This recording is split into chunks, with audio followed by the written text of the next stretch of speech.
Language and grammar. दादा दादी कहानी सुनाइए। बच्चों, इस चित्र में दादाजी अखबार पढ़ रहे हैं, पिताजी ऑफिस की फाइलों में लिख रहे हैं। बच्चा दादी से कहानी सुनाने के लिए कह रहा है। आप कुछ समझे?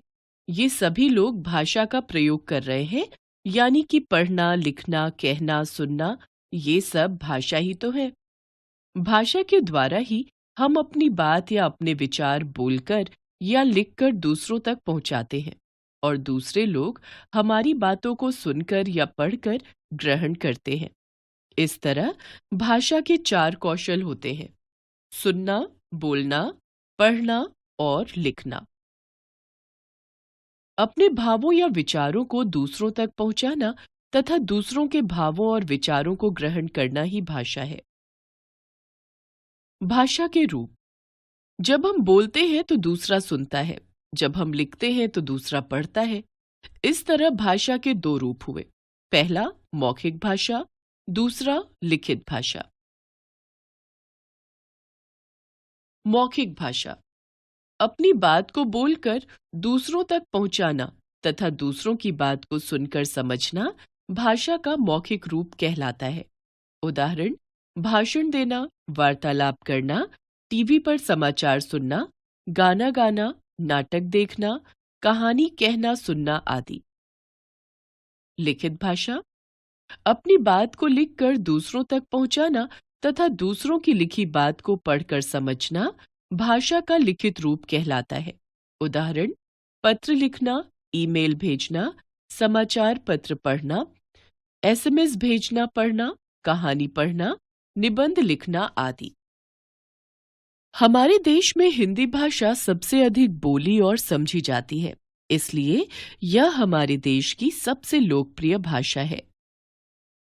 लिपि: हर भाषा की कोई न कोई लिपि होती है जिसमें उसे लिखा जाता है।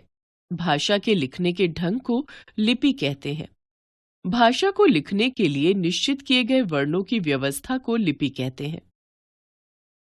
हर भाषा की अपनी लिपि होती है। हम हिंदी बोलते हैं। हिंदी की लिपि देवनागरी है।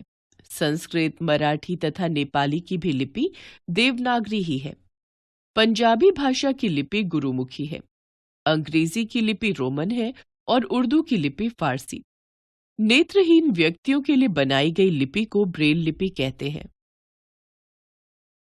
व्याकरण: बच्चों, जब आप अच्छा काम करते हैं तो सब शाबाश कहते हैं और जब गलती करते हैं तो डांट मिलती है। भाषा के साथ भी कुछ ऐसा ही है। भाषा के बोलने, लिखने और पढ़ने में भी व्यवस्था का होना जरूरी है, नहीं तो सब अपनी मर्जी से गलत सही बोलेंगे। व्याकरण वह शास्त्र है जो भाषा के शुद्ध अशुद्ध रूप का ज्ञान कराता है। जैसे राधा जाता है, अशुद्ध; मेरे को खाना नहीं खाना, अशुद्ध। चित्र के इन वाक्यों में गलतियां हैं। राधा लड़की है, इसलिए वाक्य होगा राधा जाती है।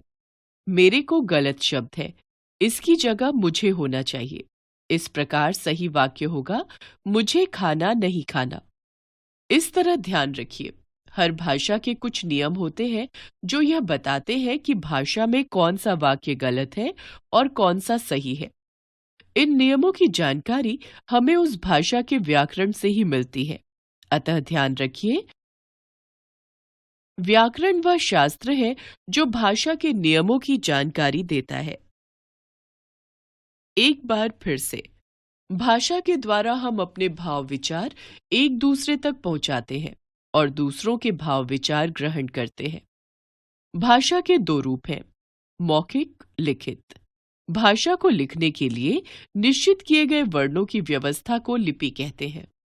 व्याकरण भाषा के शुद्ध अशुद्ध रूप का ज्ञान कराता है।